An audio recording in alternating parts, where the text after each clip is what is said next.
Hi everybody. In this short video, I just want to review briefly the main differences and characteristics, or the main differences between argumentative and explanatory thesis statements, and with that, the main characteristics of each of those, particularly argumentative thesis statements. That's the one that you have to develop for your research review essay for Module 6, and then of course for Module 8 in your final paper. We're giving this video to you in the second week as you're starting your first writing assignment, just to kind of start thinking about developing a thesis statement related to your topic. It doesn't mean that you have to have a thesis statement ready today or next week or even in the next 2 or 3 weeks. But by Module 6, you need a thesis statement, at least a draft of one for your draft essay. So let's get started. There's two major types of thesis statements, the argumentative one and the explanatory one. The explanatory thesis statement can also be referred to as an expository thesis statement. So let me give you a few characteristics for each of those. An argumentative thesis statement is used in most academic research papers. It makes a claim or argues for a certain solution, treatment option, etc., right, depending on the topic you're writing about. And it presents a clear argument for something based either on original research, so let's say you have your own lab or you have your own clinical trial and you use that data, you analyze that data and write up your research paper, or on others' research, which is probably what you'll be doing mostly in your program and at least for the next few years of your career until you start your own or participating in medical trials.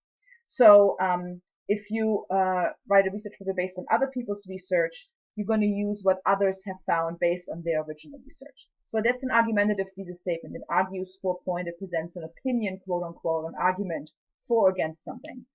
So it always should be debatable. Now, an explanatory or expository thesis statement is predominantly used in literature reviews, and you'll be actually using one of those or having to develop an expository or explanatory thesis statement when you write a literature review in a course later on in your MHS curriculum. So this is a little foreshadowing of that. There is a video that I recorded last year that you'll probably see there again. So some of these examples will come back.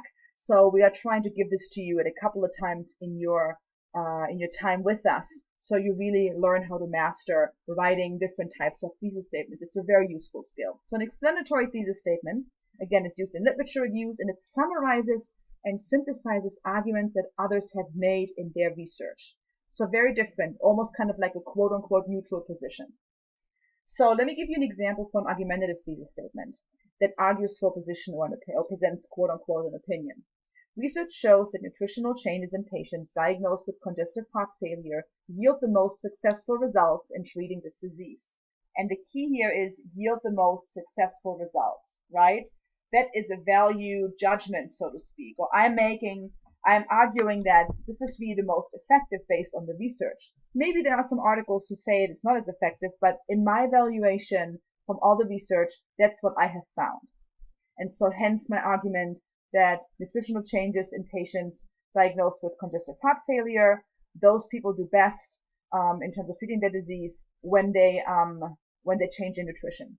So this is a fairly well-developed argumentative thesis statement. You will not most likely be able to write this just as you start drafting. If you do, congratulations. If you're like me, you won't. So let me walk you through how such a thesis statement can be developed. And again, one of the ways we encourage you to do this in this module in the worksheet is to think about PICO, those 4 areas, as a way to narrow down your topic, but also to, kind of finesse a little bit of thesis statement. So the first version would something be like this, it would be something like this. There are many treatment options to treat congestive heart failure. Very large, very general, doesn't present an argument kind of yet. It's working towards it. It's perfectly fine to have that as your working thesis as you start out.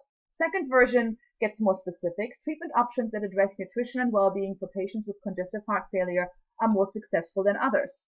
But it's still pretty large, right? We're looking at nutrition and well-being for patients. That's a can of worms in a way. Like a lot of stuff could be captured under that. So again, narrowing down, develop an argumentative thesis statement can actually in a way help you narrow down your topic. And so again, the last version would be the version you've seen before. Research shows that nutritional changes in patients diagnosed with congestive heart failure yield the most successful results in treating the disease. And to end, I want to show you an explanatory thesis statement for the same topic. that presents a perspective on the topic of treating congestive heart failure, but does not take a position or present an argument on how to best treat it. So here it is. The current trend in treatment for congestive heart failure combines nutrition with more traditional medical interventions. Doesn't tell me if it works better, which one works better than the others, if it works at all. It just tells me that's the trend. And that's an explanation or an exposition of a topic, hence expository or explanatory thesis statement in the name. So keep in mind, for this class, we want you to have the argumentative thesis statement at the end of your first paragraph for your draft due in Module 6 and of course in the revised version in Module 8. But keep in mind that the expository thesis statement is equally important. It's just used for different genres.